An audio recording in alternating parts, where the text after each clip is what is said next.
I can't say anything dirty or political. You were just recorded asking that. Dang it. I hate when that happens. All right. This is another Zoom meeting webcast for the France and Colonies Philatelic Society. Tonight, our speaker is Jere Dutt, who is going to illuminate us on postal stationery, principally of Dahomey, but some of it laps over into Togo. So I am now going to mute everybody if I can. I know there's a way to do this. And then ask Jere to unmute himself. And we'll get going. Jere, you go ahead and start. I'll figure out how to mute. Here we go. Mute all. And you unmute yourself. I am now unmuted. Correct. Thumbs up on the unmute, and I will share said window. And hopefully at this point, you're seeing a giant overview of postal stationery. Is this correct? Oh, well, then we're off to a good start. So we'll see where we go from here, but we're off to a good start. Overview of postal stationery is definitely the key term here. Little Togo too, because I can't resist my particular palm climber guy that I love. So I threw that in there as well. It's definitely an overview. This has been a very new venture for me. I'll tell that story here in the beginning, a little pizzazz in the beginning to get us through to the end.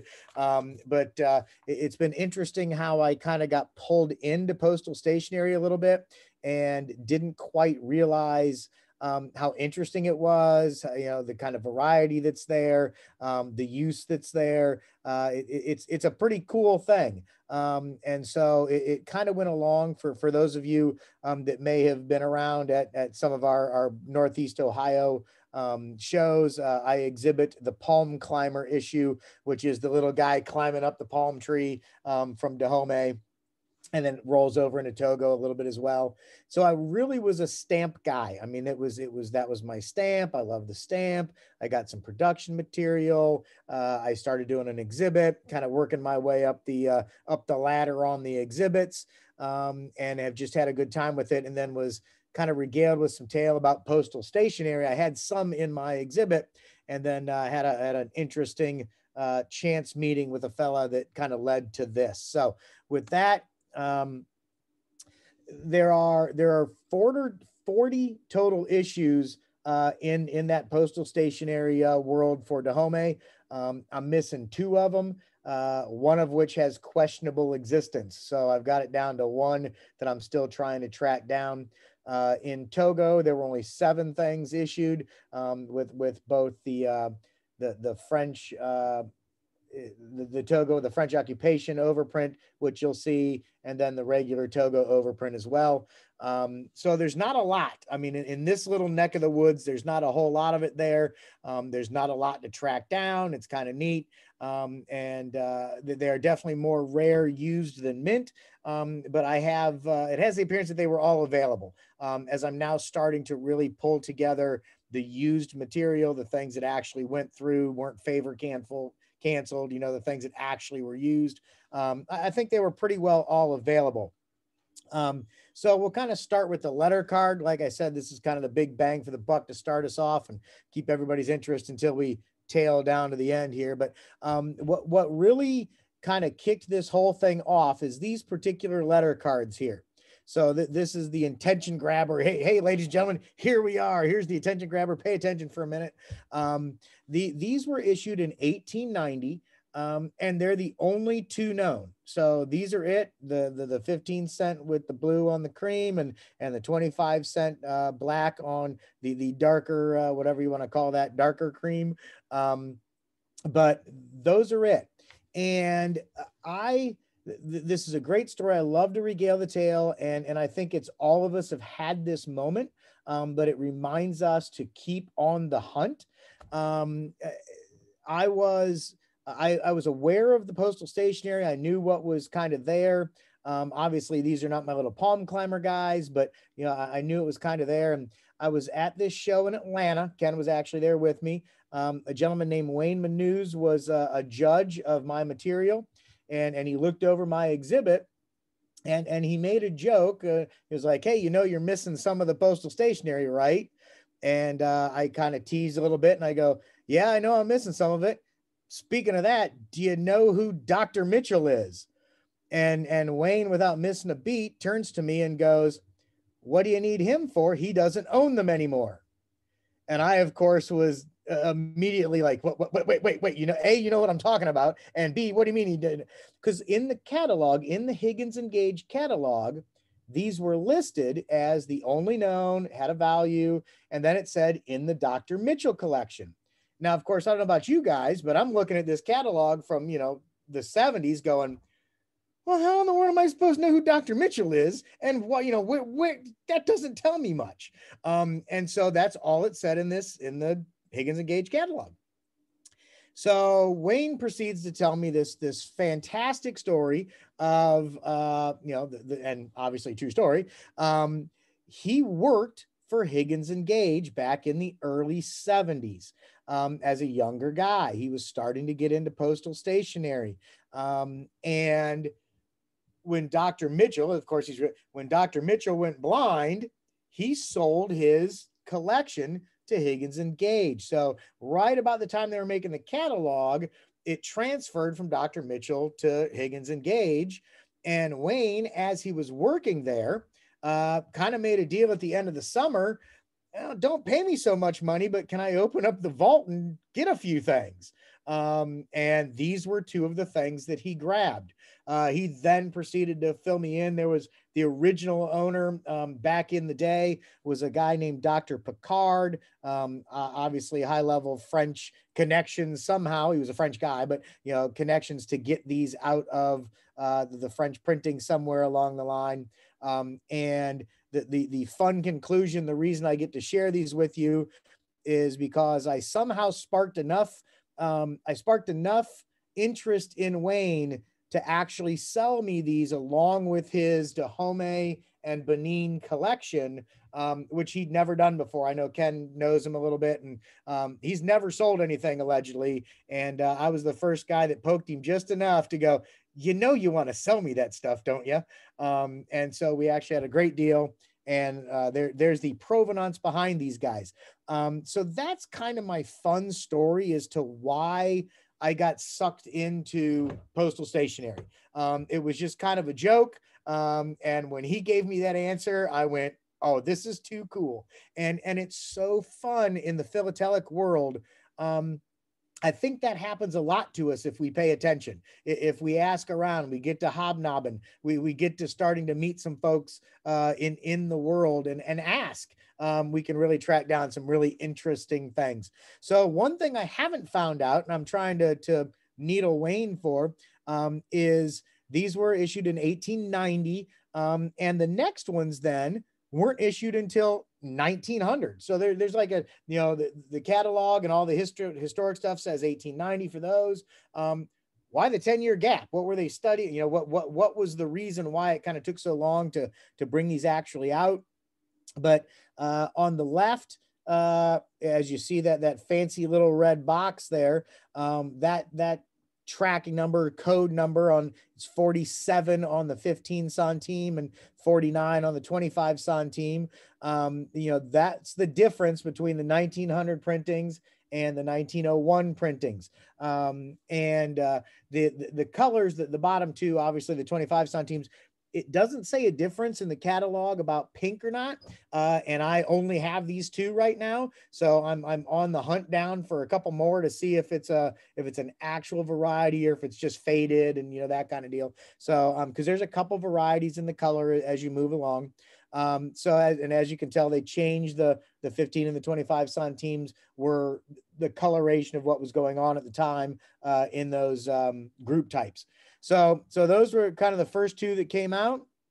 And then they rolled into can somebody tell me how to pronounce this guy's name? The Federb issues or whatever, however this guy's name is pronounced. In 06, they rolled out still in that letter card style. And I thought these were very interesting. I have, actually, I'll pop back real quick. One of those is sealed. Obviously, the one on the right, the 1915 centime, is actually sealed up. I mean, it's been either moisture or it was somebody licked it to do that for some reason, but it's sealed up. And it was so interesting how these were actually used. You know, the message was written on the inside, then they'd seal up around the outside, and then, as you can tell on this particular example, they would tear that. You know, they would rip that open. It was a privacy thing. It was able to be, you know, kind of still a sealed letter, if you will.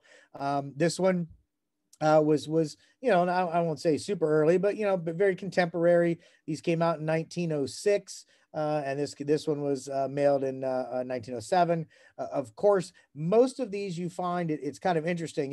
If it's a single, it's obviously proper because they were issued specifically for you know, one type of use or another.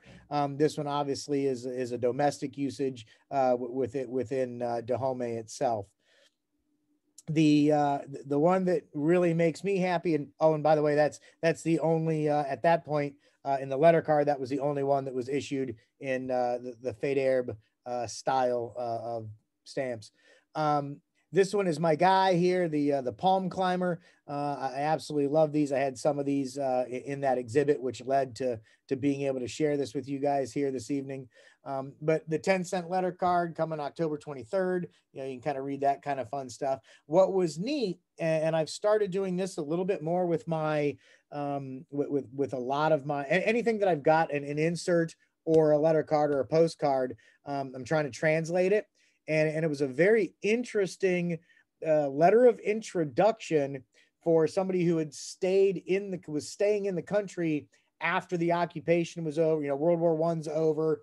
You know, well, their occupation part of it over and Togo's over. He's going to stay. And so this introduction to him is, hey, this soldier was here for this, and he wants to stay in Dahomey, give him a great position, give him a great job, and hopefully the fella got the job as he went up there. But this was obviously sent in advance of him rolling up to Savalou. Postcards. I kind of skipped the other postcards. I figured, again, as an introduction, you didn't need to see every single one that was out there. But you're going to see my guy always. And the fun part of this, that they came out in the different issues for the different postal rates. You know, the domestics, the postcard that was the message only. There was the five word, you know, 5-word message was a certain rate, and then obviously the higher rates as they went. These two all came out. My Palm Climber came out in 1913. The postcards and the stationery didn't start coming out till a little bit later. Obviously, you can read there. That's 1917. The other two in 1918. And these were just as very typical, available at the post office. And I do have some interesting usages of these guys. This one was kind of fun as I start tracking down. Again, like I said, I think these were generally available in the colonies. I think these were something that was not a, you know, print and play. I'll be honest. We all know, and if you've seen the exhibit, the Palm Climber and that whole elongated issue of that design, some of those were a little sketchy early on. You know, some of those may have had questionable reasons to be issued until later. They were kind of collectible material. They were packing material. They were just French, you know, promotion of the colonies. But I think all of the postal stationery was actually issued for a real purpose. There's nothing that's weird. There's nothing that's strange. And I think most of them got to the colonies and had some usage. I just have to track some of them down. This one was kind of a neat one when I first got this one, because the rate increased on April 1st, 1920. This was obviously mailed in November, not obviously, but only because I put it up there, but this was mailed in November 1920. So you kick back for that double postage due for the additional, because it was supposed to be a 5-cent shortage. I do appreciate on a lot of these, you see that Via Lagos on the bottom. There's that same postal history notations, the marks as they're kind of going through all of these. Again, we're not necessarily favor popped and moved on. This stuff saw actual usage, and so when this was short or kind of left behind, they definitely needed to do some work on that one. This one's is interesting again via Lagos as it's coming around, but it was a foreign usage, so it obviously went back to France and then on its way to Europe. But the foreign rate for postcards was 10 cents until April of 21, when it increased to the 30 centimes. Excuse me. So this one was overpaid in March of 21, and it was an odd rate time. Because it was cheaper to mail a foreign card than send a domestic card between April and April. So this one was actually overpaid at the 15 centimes, and it was a full message on the back, the whole 9 yards. But it's kind of, I enjoy seeing, as Ken, honestly, I'll throw a thank you, Ken, really introduced me to paying attention and learning those rates and watching how that worked to really track some of that postal history. So a couple of these eras in the colonies was very interesting. Some overlapping things, where they were going, how they were moving around. Again, you get to pop them in the stationery as well. This one is actually from the first Togo issue that I wanted to share here. This one was issued in 1917, as well as they started that Franco-English occupation. So they were kind of moving in, splitting up the country, and this little the overprint on the Dahomey stamps. There are a lot of favor cancels on this, where they just, they pop it at Lome or the Takape, or I can't pronounce that one either. Cute top. Say that one again. Top's kind of cute. So very cute. Very cute. Yeah, that's another weird one that I can't pronounce. But they really just, the main cities there, that they would just favor cancel it like they were there, and it never went anywhere. This one obviously went to Switzerland, saw the postal duty. It's got the different transit marks as it goes around through. This one actually, as again, you can all read that part, but the rate increased there to 30 and 10 cents. It was 10 centimes for the 5-word, but this has a full message, so it slid through on April 13th. So early in that rate period, I don't know if it was missed or somebody was just being nice or paying attention, but it actually was able to go through at that short paid for the full message to the foreign destination on that one. Now into envelopes a little bit. The envelopes were issued 1899, had the first one come out.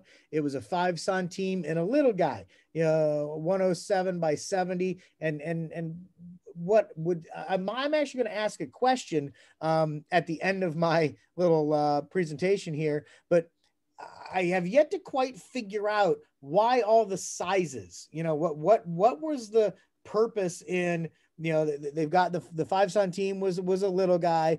Then in 1900 they have the 15 and the 25 centime, and again that red box on inside the flap distinguishes the 1900 issues.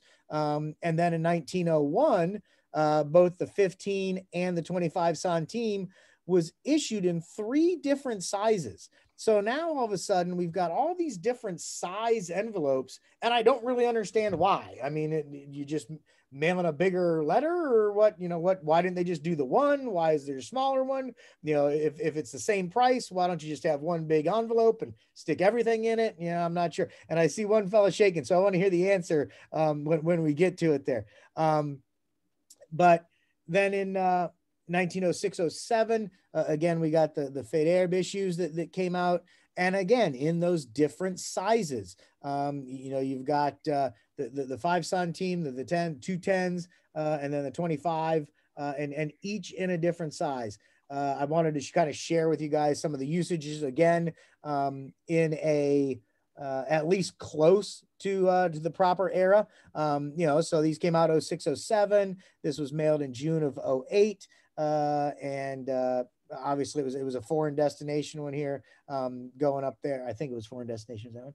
Oh no, excuse me. That was a French one. So this one was a domestic destination. So everything looks good. This is why they were put out into the colonies. This is what they were used for.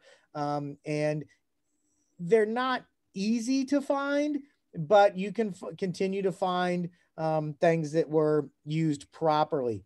They did 1916. My fella started coming out, and some differences that they pop up. And I should have probably flipped this one around to show you the inside. The color differentiation, it wasn't that exciting, and it's not seeing the inside of an envelope's not that exciting. But this one has a blue-green interior, and the rate increased in January of 1917. So they obviously added the 5 centime stamp to make up the rate. But this particular envelope is that early issue, and that's how you differentiate that as you move forward.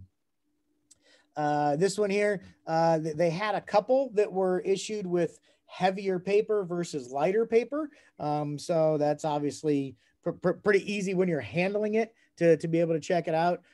This one has the heavy paper, and the color's a little bit different than that, the blue-green from earlier. It's a violet interior. So there's the blue-green and the violet interiors, and you can kind of feel that difference in the paper as well.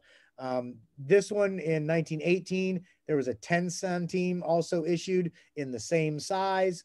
Again, just showing you some used material that, hey, this stuff moved, this really was available, and guys were using it from the colonies. This has the thin paper variety heading to Greece. I thought this was just a great cover. And I almost, you never like something that's kind of damaged, but I love how this shows that it really just shows that thin paper got a little bit of a damage there. And when you mess with it, you can just tell how light it is, and that paper isn't the same as the previous issues. And the stamps, the 5 centime was the 1913 original issue.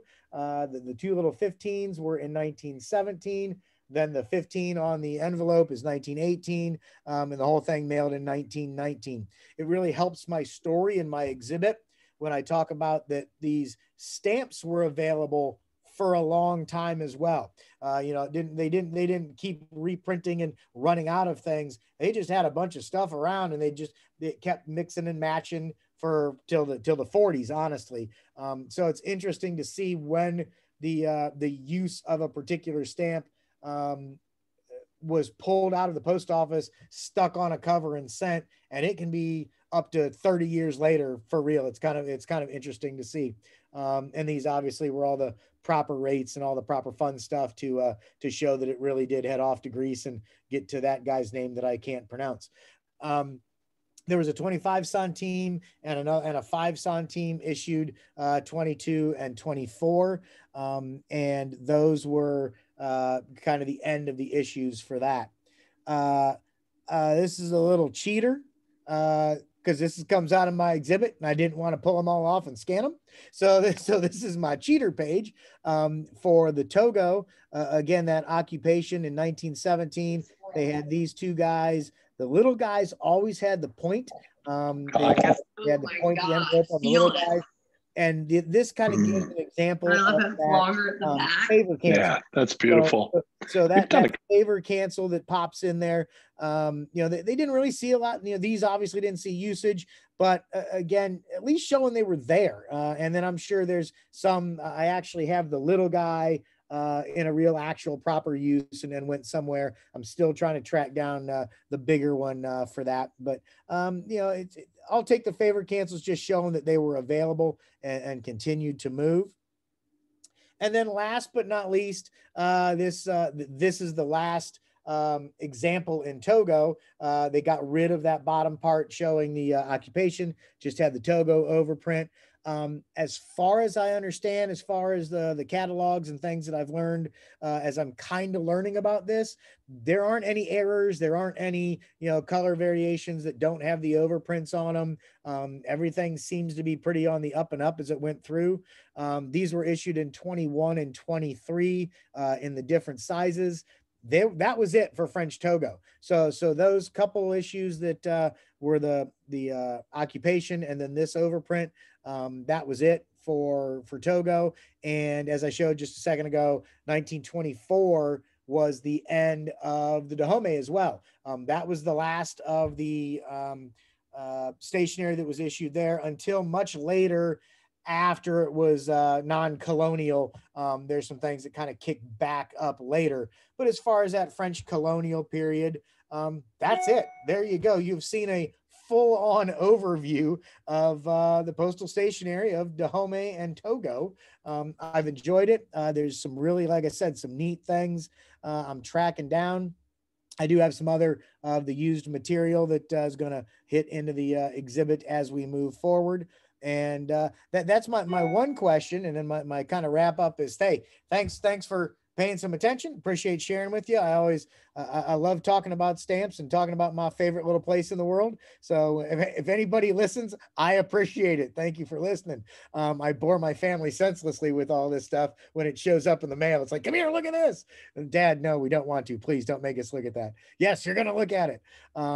And any additional information, if anybody, you guys kind of got some more expertise in this, corrections, if you have any of this material that you're wanting to get rid of, do not hesitate to contact me. There's some information for you. And I'm pretty new at this. So this is definitely an open forum as far as anything that I've missed or incorrect. I'm just really trying to pull this all together and become a little more expertised in this little niche of my world. So with that's what I got tonight. I will unshare my screen, and any question, I guess I'll leave the screen shared for a second if there are any questions on anything specifically, or if anybody has an answer as to why they made so many different sizes. Thanks, Jere. That was a lot of fun. And there are a few items in there I certainly haven't seen before.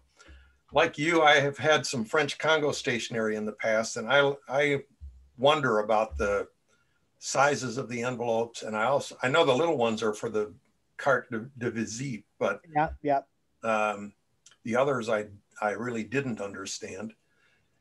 But it is fun to collect the stationery, and it's especially fun when you have to look for those little numerals, which differentiate the printings.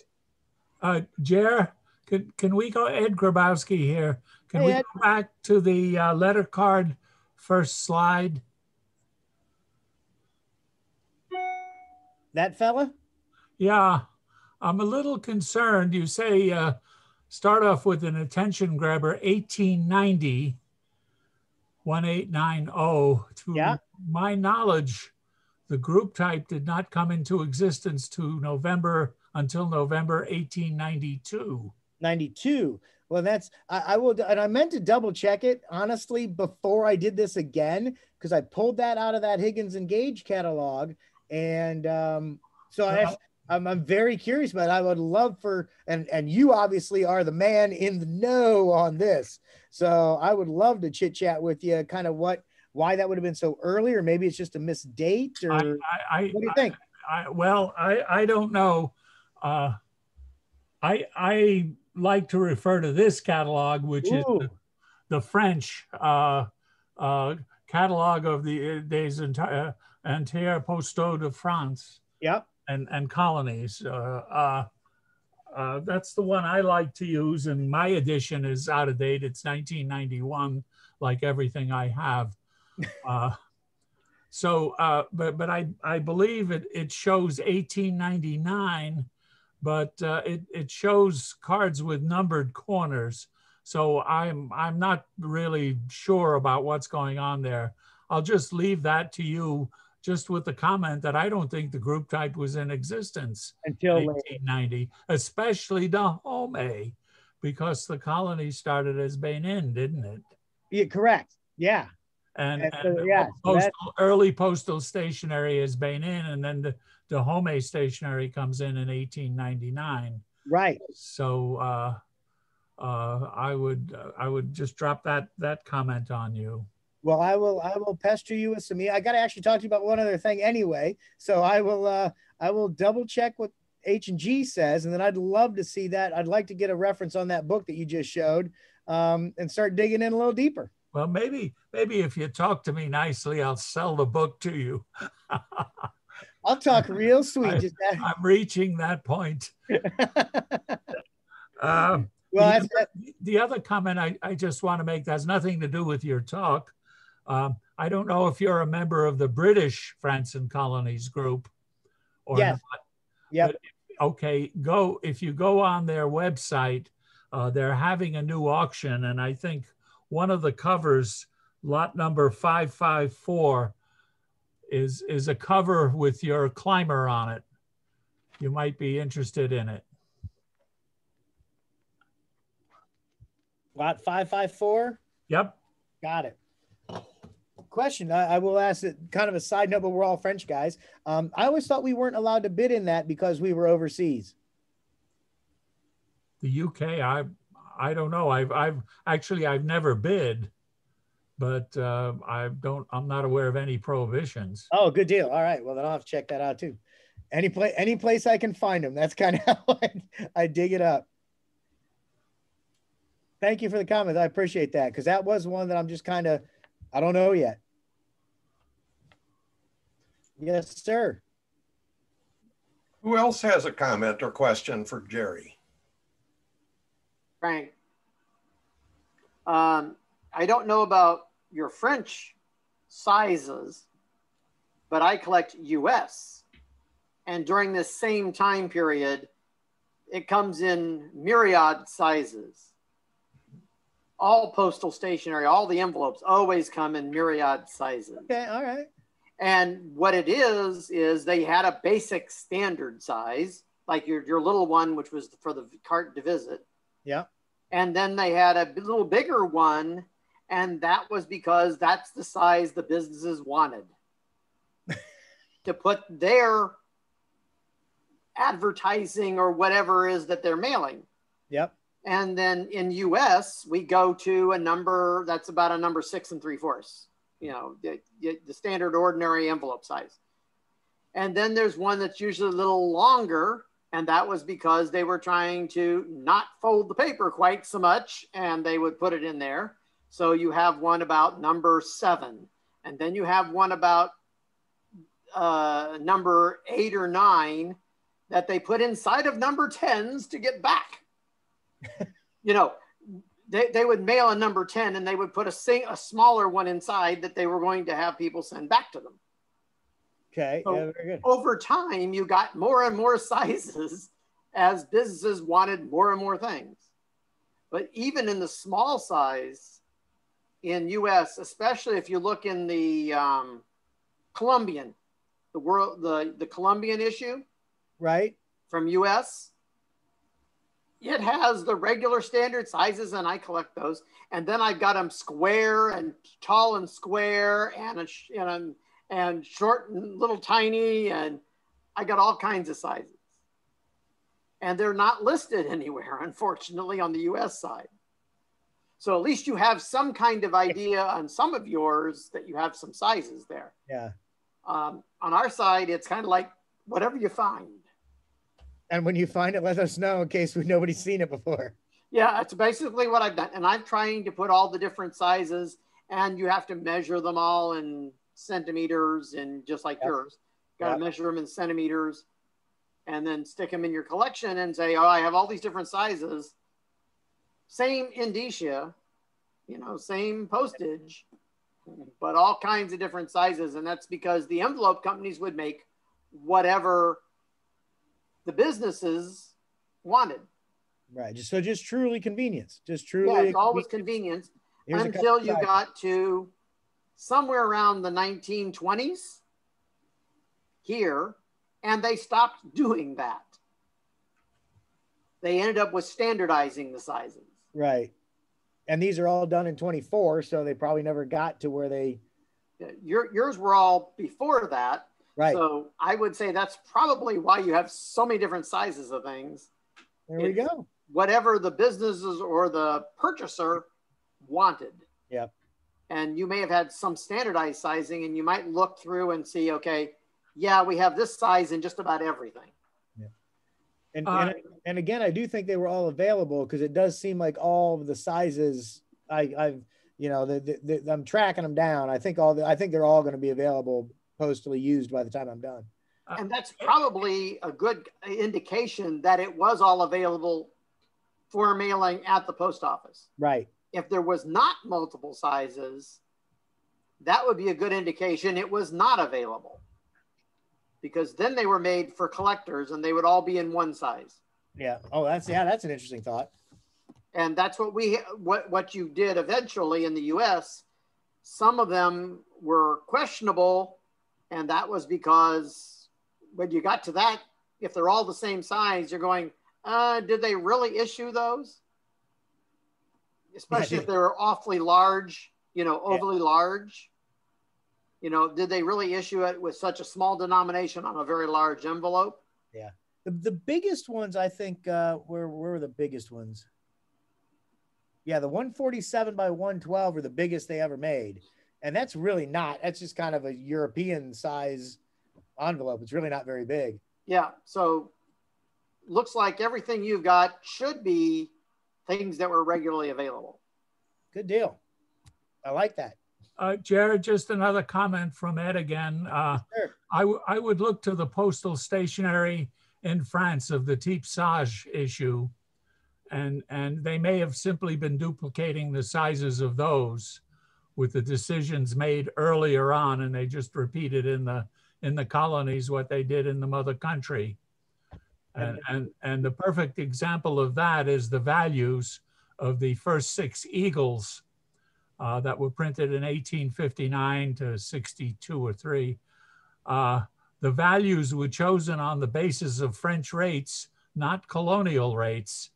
So that's why we have wonderfully franked eagles covers, so colorfully franked. So yeah, it was based on a French standard that was applied to the colonies.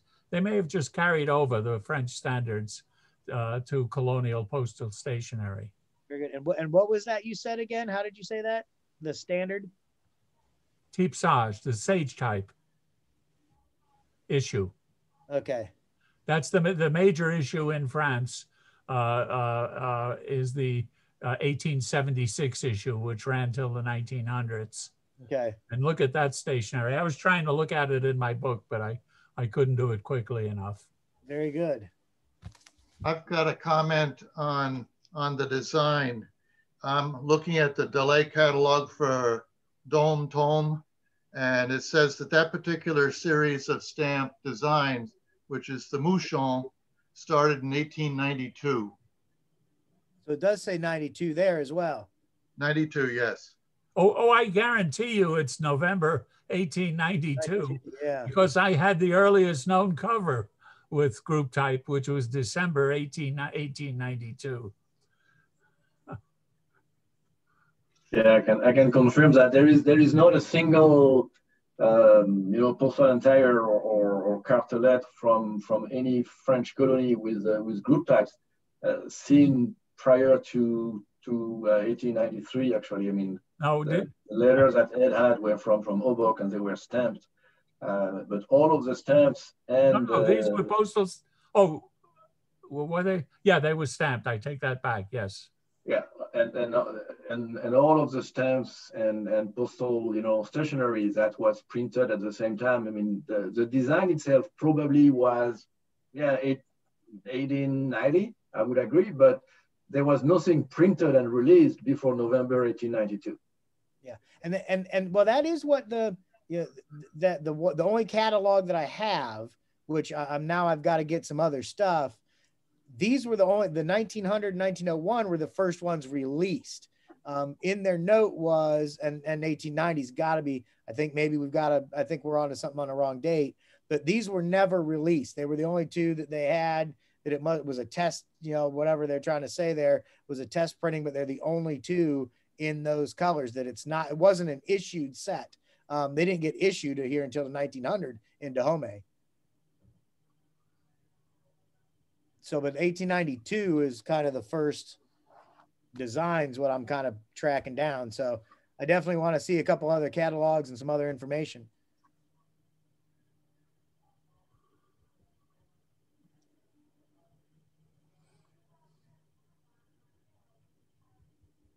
Anybody else? If not, Jerry, we're going to stop screen sharing so that we can see each other again. Yep, I could have done that a second ago. I'm sorry. It's all right. And I am the gentleman that just spoke last. I do not even want to attempt to pronounce your name. I would terribly terrify it. It's Loic. Loic. Yes. I do have, fortunately, being the secretary of the club, I'm sure I have your email. Would you mind if I sent you some email and we corresponded a little bit? No problem. No problem. I can shoot you an email myself so you have the address for sure. Very good. Thank you. All right. I want to put in a pitch for these recordings. Larry Rosenblum on our board has devoted time and effort to this, along with Larry Fillion, our webmaster, and created a YouTube channel so that these recordings are available on YouTube. And the easiest way to access them is to go to our fransoncolonies.org website, and you will see video presentations on the menu. And from there, you can get to the YouTube channel. I encourage you to subscribe to the YouTube channel. It makes it easier to get back to it. And the more uses or the more views we have of these, the better it looks. So this will be, I think, number 5 to go up on our YouTube channel. And the priors are, let me take some responsibility for not always starting and stopping in the right place, but nonetheless, there is something worthwhile to be seen in all of the videos that are available. So I encourage you to go there and revisit any of this. You can take it at your own pace, skip ahead, go back, stop it, and take a look at items like Jerry's Postal Stationery. Does anybody else have anything for the good of the order? I will announce that next month is a program on Madagascar presented by Bob Mustasich, who has a very interesting exhibit on Madagascar, and he's turned it into a presentation, PowerPoint presentation for our benefit. That will be the last Tuesday of April. The next one will be Larry Gardner talking about the early airmail of Morocco between Morocco and France. And I have seen his presentation up close and personal, and it will be very interesting as well. That presentation we're going to put on the 23rd of May, which is a Sunday. And we've picked that Sunday afternoon time because we're hopeful that we can encourage a few of our UK and French brethren to join the webcast as well. We'll see if that works. And if it does, we'll stick with Sunday afternoon. If it doesn't work, we'll go back to Tuesday evenings because here in the United States, that seems to work pretty well for this group. That's it. Were the YouTube channel, is that promoted on the website somewhere? I had somebody actually, one of the new members sent me an email just before we started if this was going to be available, and I wasn't sure where it would be.